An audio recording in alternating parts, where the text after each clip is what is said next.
In December 2020, 21-year-old college student Jason Landry sets out to visit his parents. It's a route he's driven many times before, but this time, everything is different. Jason never arrives home. All that's found are his car, his personal belongings, and even his clothes. Jason's disappearance marks the beginning of an investigation into a missing person case that couldn't be more mysterious.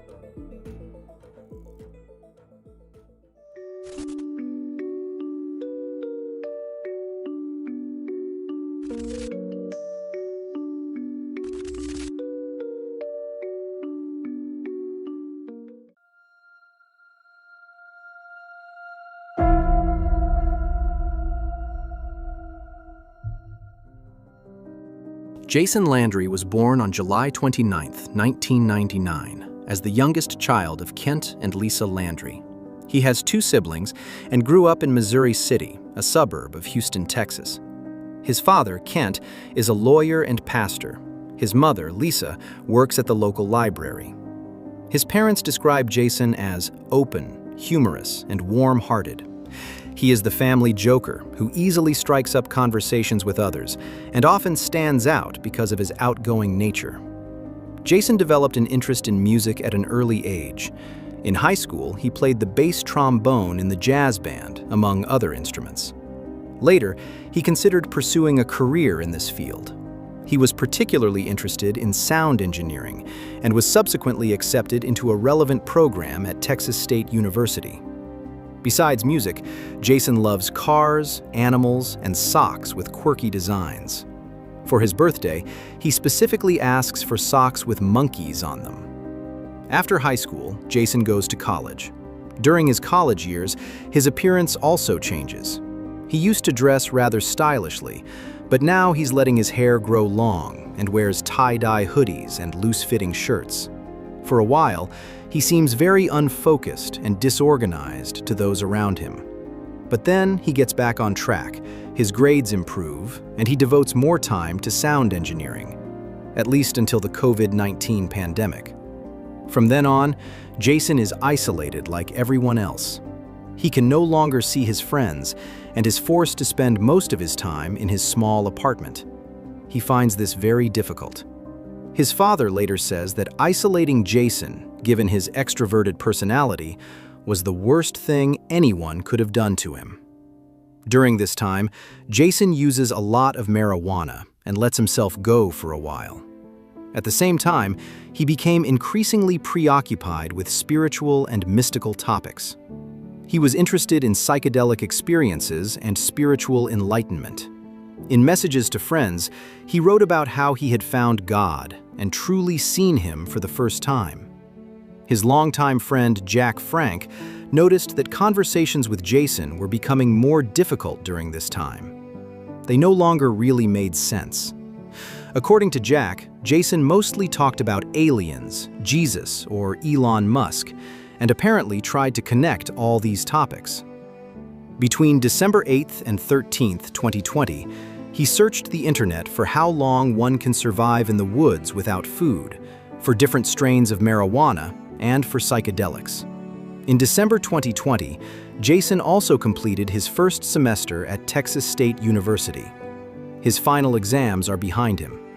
He plans to drive to Missouri City over the holidays to visit his parents, his siblings, and old friends from high school. He's looking forward to being home and playing video games with friends. His mother, Lisa, spoke with him on the phone the day before. To her, he sounded excited and talkative, but mostly normal. On the evening of December 13, 2020, Jason finally sets off for Missouri City. The drive from San Marcos to his parents' house usually takes a little over 2 hours. But this time, Jason never makes it there.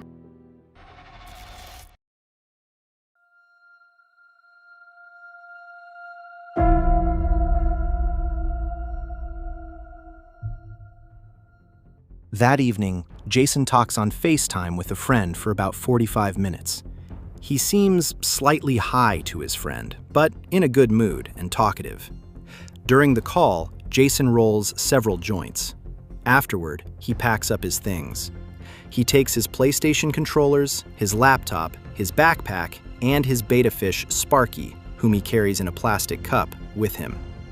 Although it's now very cold in Texas as well, Jason isn't wearing any warm clothes. He's wearing a t-shirt, shorts, sandals, and flashy SpongeBob socks. Around 10:55 p.m., Jason leaves his apartment. He gets into his Nissan Altima and drives off. Between 11:05 p.m. and 11:12 p.m., he drives on Highway 80, passes Interstate 35 in St. Marcos, and reaches Martindale around 11:12 p.m. At 11:24 p.m., Jason is in the Luling area. There, he makes a crucial mistake. Instead of turning right onto Magnolia Avenue and continuing toward Interstate 10, he keeps driving straight ahead. The road no longer leads him home, but instead onto Salt Flat Road. Salt Flat Road is a rural gravel road that runs through oil fields and is unlit at night. During the drive, Jason doesn't use his GPS the entire time. He opens Snapchat.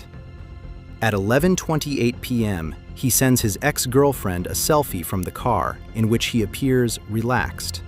It is the last confirmed sign of life from him. About an hour later, around 12:30 a.m. on December 14th, a volunteer firefighter discovers a damaged car on Salt Flat Road. It is Jason's Nissan Altima. The car is parked on the side of the road, pressed against a tree and facing the wrong way. The rear window is shattered, the keys are still in the ignition, and the headlights are on.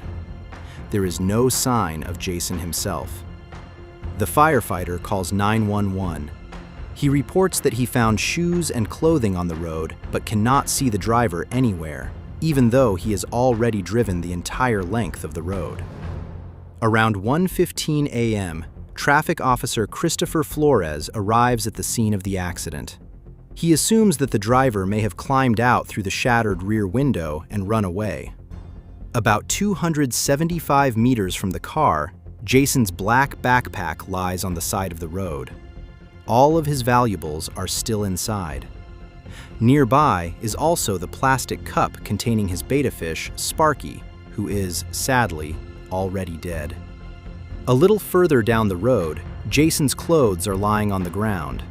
These are the clothes he was wearing when he set off: a red t-shirt, black shorts, gray underwear with a small blood stain on the waistband, sandals, his watch, and his SpongeBob socks.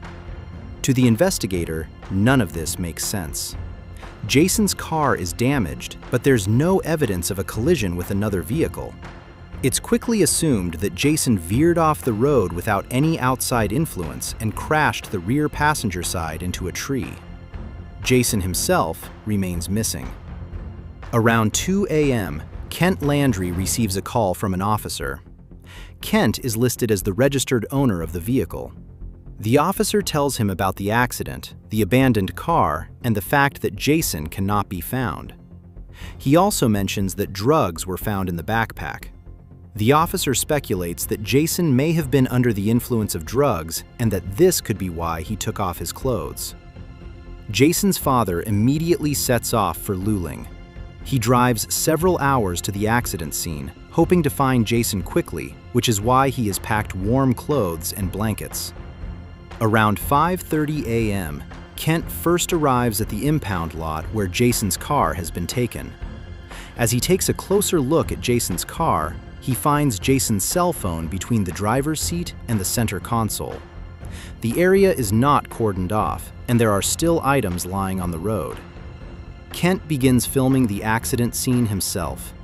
He is disappointed because he feels that the investigators are simply letting the most critical hours slip away, and that it won't be possible to properly reconstruct the events surrounding Jason's disappearance, since the evidence wasn't properly secured from the start.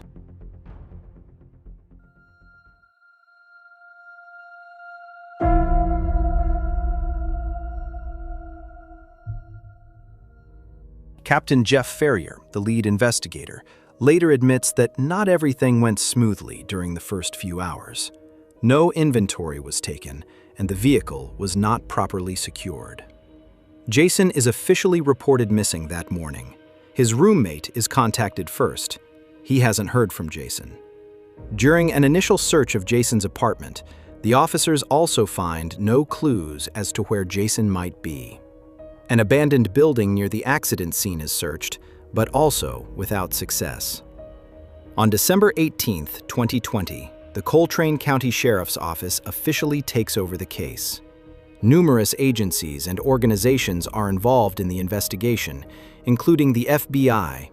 Unfortunately, communication between the various agencies does not always go smoothly. Jason's personal belongings are examined. Inside the car, there are no clear signs of a struggle, no traces of blood, and no evidence suggesting that more than one person was in the car. A small amount of blood is found on Jason's shorts.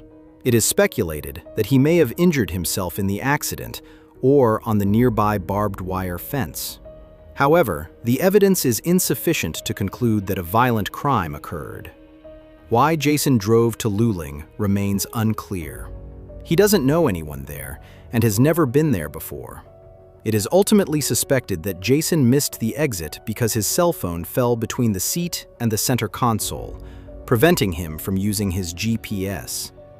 For investigators, Jason's marijuana use is the most important lead. Although they cannot say with certainty that he was under the influence of drugs at the time of the accident, to them that would explain a great deal. When the officers then came across his Google search queries, a clear picture began to emerge. Over the past few days, Jason had searched multiple times for information on psychedelics and how long one can survive in the woods without food. So to them, it's obvious what happened. He ran into the woods. His family, on the other hand, is disappointed that the police are only investigating this line of inquiry and seem to be publicly reducing Jason to his drug use. The day after Jason's disappearance, search dogs are deployed, and more than 100 volunteers comb the area. Drones, helicopters, and airplanes are used, and divers search the surrounding streams and ponds. All nearby oil tanks are also inspected. In total, more than 12,000 hectares are later searched for Jason. One of the most important leads points to a small pond, about 900 yards from the accident site. Several dogs pick up a scent there, and a sonar device also detects a possible object. Even Kent is already being prepared for the possibility that Jason's body might be in the lake. However, a search lasting several hours involving multiple divers proves unsuccessful. Later, it is speculated that chemicals from oil production, when mixed with water, may have confused the dogs. But this has not been proven. After 9 days, Texas Search and Rescue concludes the first major search, but later returns for further search operations.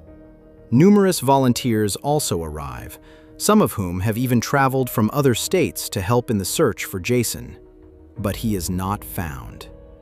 Where did Jason go on the night of his disappearance?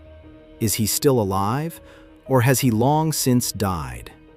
Kent later compares the case to other well-known missing persons cases. He says that in other cases, entire states were searched and people were found in the most remote locations. And yet, Jason cannot be found in a cow pasture outside of Luling. Nor are there any other clues. No witnesses, no unfamiliar cell phone data in the network.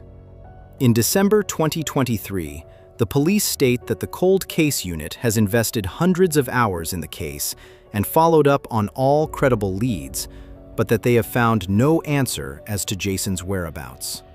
Over the years, several theories have emerged about what might have happened to Jason. I'd like to discuss 2 of them in more detail now.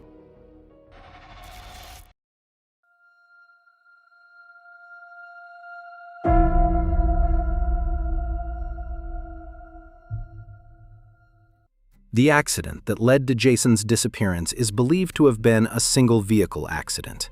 There is absolutely no evidence that a second vehicle or another person was involved in Jason's car accident. There are no paint marks from another vehicle, no signs of a struggle, and no foreign DNA. So why did Jason veer off the road on that straight gravel road? One theory could be that his cell phone slipped between the seat and the center console after he received the message on Snapchat. That's why he missed his exit and ended up on the remote road. Instead of stopping, he tried to reach for his phone while driving. In doing so, he lost control of his car and veered off the road. The biggest mystery, of course, is what happened afterward. The police assume that he left his car on his own. However, he may have been injured or disoriented by the accident, or he may have already been under the influence of drugs beforehand. He left his phone in the car, continued on foot, lost or set down his backpack, and later took off his clothes as well. This aligns with the so-called paradoxical undressing. In cases of severe hypothermia, those affected may suddenly feel hot and therefore take off their clothes. Although it was very cold outside when Jason disappeared, only about an hour passed between his last sign of life and the discovery of his car. That's actually too short a period of time. However, a head injury from the accident could, of course, change that. However, there were no traces of blood on his clothing, which suggests he did not sustain a serious injury.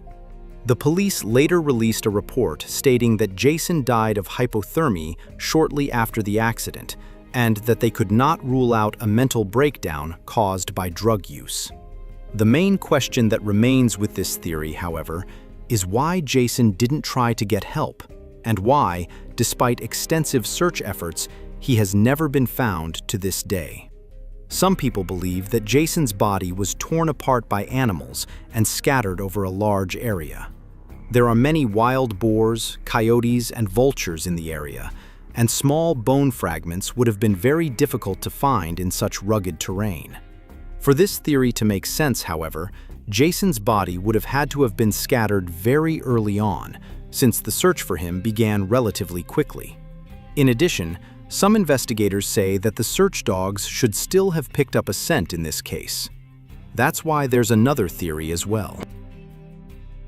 The other theory suggests that Jason was the victim of a crime. Retired FBI agent Abel Pena believes that other people may have been involved in Jason's disappearance. For him, the moment in Luling is particularly significant. There, Jason not only misses a turn, but continues driving several miles down a remote road without stopping or turning around. He suspects that Jason was being followed, or that someone told him to drive to a specific location. Abel Pena and his team interview many people from the area. It turns out that there were several criminals in the area, and, above all, a lot of drug trafficking. According to his theory, Jason might have run into the wrong people there. Perhaps Jason was threatened, and the accident that occurred later was just part of a cover-up. Abel Pena and his team also find the location of the clothing items suspicious. To them, it doesn't necessarily appear as though Jason undressed while in a confused state. They consider it possible that someone deliberately placed the clothing there. If he was the victim of organized crime, that would also explain why Jason's body was never found. Because of all these clues, Abel Pena is convinced that a crime was committed. The authorities, however, disagree with him. They found no evidence on Jason's cell phone suggesting he had any connections to Luling or that he had ever dealt drugs. Nevertheless, this theory and the circumstantial evidence have led many people to this day to doubt that it was simply a normal accident. A similar theory is that Jason was involved in another accident after the first one. Some people think it's likely that Jason was struck by another vehicle after getting out of his car, perhaps by an oil worker, a drunk driver, or simply someone who was driving through the area at night and wasn't paying attention. Afterward, that person might have panicked and hidden the body, or disposed of it on private property. This theory would explain why Jason was never found, despite the search. Apart from that, however, there is no further evidence to support this theory. Another possibility is that he entered private property and something happened there. Perhaps an accident, but a crime is also conceivable. To this day, Jason's disappearance remains a mystery. What is clear, however, is that the case might have been solved if the police had investigated more thoroughly from the start. Jason's parents remain disappointed and angry to this day that so many mistakes were made. It was Kent who found Jason's cell phone in the car and who had to push for further investigations. As a result, some people believe a police cover-up is possible, and there is an ever-increasing amount of conjecture and speculation about Jason's whereabouts. None of this helps his parents. For them, the huge void left by their son's disappearance remains to this day. They hope that Jason's disappearance can one day be solved and are trying to keep his memory alive. And that brings us to the end of today's video. At first, I thought this case would be relatively easy to explain. Jason was in a psychotic state, which may have been triggered by the accident. But the fact that he left his clothes behind and just disappeared into the woods and wasn't found by search dogs or hundreds of volunteers just doesn't make any sense. Or what do you think? Feel free to let me know in the comments. By the way, that's also a great way to support the channel. Other than that, there isn't much more to say. I hope you're having a good morning, afternoon, or evening, whichever time you're watching this, and I hope to see you again in the next video. Until then, bye guys.